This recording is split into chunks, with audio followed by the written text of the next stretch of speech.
Hello friends, MS coder में आपका स्वागत है। आज की इस वीडियो में हम जानेंगे स्विच केस के बारे में कि स्विच केस क्या होता है और कैसे हम इसको यूज़ करते हैं। बहुत ही यूजफुल टॉपिक है सी शार्प के अंदर। देखिए, जब हमारे पास मल्टीपल चॉइस होते हैं, मल्टीपल ऑप्शंस होते हैं और उनमें से किसी एक ऑप्शन को हमें एग्जीक्यूट कराना हो, तब हम स्विच केस को यूज़ करते हैं। तो चलिए इसको हम एक एग्जांपल के थ्रू समझने की कोशिश करते हैं विदाउट वेस्टिंग एनी टाइम। तो सबसे पहले हम यहाँ पर एक मैसेज प्रिंट कराएंगे, जिससे क्या करेंगे, हम यूजर से इनपुट लेंगे। Enter any number. जैसे ये मैसेज प्रिंट होगा तो यूजर एक मैसेज नंबर एंटर करेगा। उसको स्टोर करके रखने के लिए हमारे पास एक वेरिएबल होना चाहिए, तो हम एक वेरिएबल बना लेते हैं इंटीजर टाइप का और इसमें हम वैल्यू को स्टोर करके रख देते हैं। तो लास्ट वीडियो में हमने जाना था कि किस तरह से हम यूजर से इनपुट ले सकते हैं। तो उसके लिए हमारे पास कन्वर्ट टू इंट करके मेथड होता है और इसके अंदर हम टाइप करते हैं राइट रीड लाइन।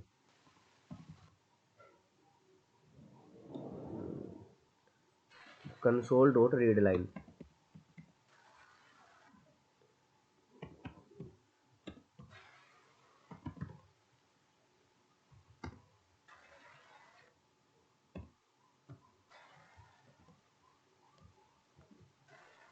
तो यहाँ से यूजर जो भी नंबर एंटर करेगा वो हम नंबर वेरिएबल के अंदर स्टोर करके रख लेंगे।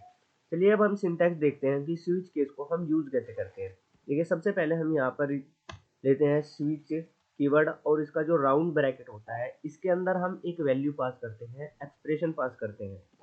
जैसे हमने यहाँ पर पास किया नंबर और ये इसकी बॉडी होती है। सबसे पहले जैसे ही कंपाइलर रन करेगा, इस प्रोग्राम को चेक करेगा, तो सबसे पहले इस नंबर को चेक करेगा कि इसके अंदर वैल्यू कितनी है और उस वैल्यू को हर केस के साथ मैच कराता जाएगा। जहां पर भी ये मैच हो जाएगा उस लाइन को वो एग्जीक्यूट कर देगा। देखिए, हम इसको एग्जांपल के थ्रू समझते हैं। जैसे हमने केस 1 लिया,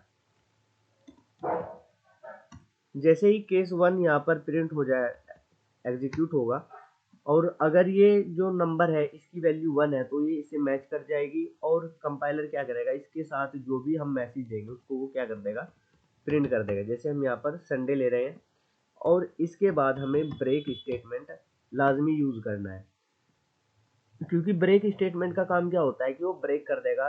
केवल इसमें हमें क्या करना है, केवल एक ही ऑप्शन को प्रिंट करना है, तो इसको वो एग्जीक्यूट करेगा और ब्रेक कर देगा। आगे की जो केसेज है उनको चेक नहीं करेगा।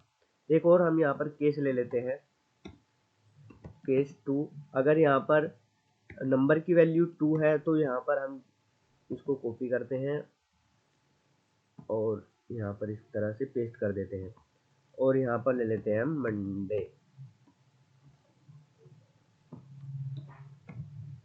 और अगर केस की वैल्यू आई, नंबर की वैल्यू यहाँ पर, नंबर की वैल्यू यहाँ पर 3 है तो हम क्या करेंगे, नेक्स्ट वाला जो यहाँ पर मैसेज होगा उसको प्रिंट करा देंगे और इसकी वैल्यू कर देते हैं हम संडे मंडे ट्यूसडे। इसी तरह से हम और केस ले लेते हैं।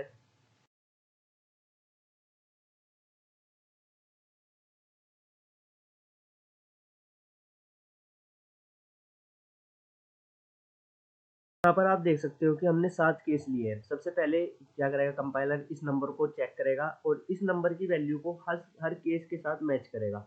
जिस केस के साथ इसकी वैल्यू मैच हो जाएगी उसके साथ जो भी मैसेज हमने दिया हुआ है उसको प्रिंट कर देगा।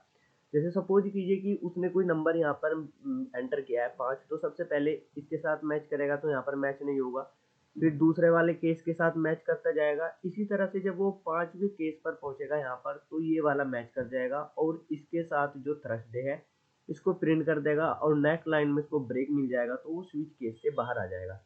अब सपोज कीजिए कि यूजर ने कोई ऐसा नंबर एंटर कर दिया जो हमारे इस किसी भी केस से मैच नहीं होता है, तो उसके लिए हम यहाँ पर एक डिफॉल्ट प्रॉपर्टी होती है उसकी, इसकी, उसको भी हम यहाँ पर यूज कर सकते हैं और इसमें हम मैसेज दे सकते हैं, प्लीज एंटर वैलिड इनपुट, या नंबर जो भी आप मैसेज देना चाहते हो वो यहाँ पर आप यूज कर सकते हो। और इसके बाद यहाँ पर हम ब्रेक स्टेटमेंट को यूज कर सकते हैं। तो इस तरह से हम स्विच केस को यूज करते हैं। चलिए इस प्रोग्राम को अब हम रन करके देख लेते हैं कि इसका आउटपुट क्या आता है। तो इसको जैसे ही हम रन करेंगे तो हमारे सामने इस तरह का एक कंसोल ओपन हो जाएगा और सबसे पहले ये पूछेगा एंटर एनी नंबर। जैसे हमने 6 एंटर किया है और एंटर की प्रेस कर रहे हैं तो देखिए यहाँ पर ये फ्राइडे शो कर रहा है। फ्राइडे क्यों शो कर रहा है? क्योंकि यहाँ पर जो केस 6 है वहाँ पर हमने फ्राइडे लिया हुआ है। अगर हम कोई दूसरा नंबर एंटर कर देते हैं, सपोज कीजिए हम ऐसा नंबर एंटर करते हैं जो एग्जिस्ट ही नहीं करता इसके अंदर, जैसे हमने 11 एंटर किया, तो आप देख सकते हो कि आउटपुट में क्या आया है, प्लीज एंटर वैलिड नंबर। तो इस तरह से हम स्विच केस को यूज कर सकते हैं। स्विच केस को यूज करके हम कैलकुलेटर भी बना सकते हैं। आने वाली वीडियोस में हम कैलकुलेटर बनाएंगे स्विच केस को यूज करके, जिससे स्विच केस से रिलेटेड हमारी अंडरस्टैंडिंग और अच्छी हो जाएगी। तो आज की इस वीडियो में सिर्फ इतना ही रखते हैं। ये बचा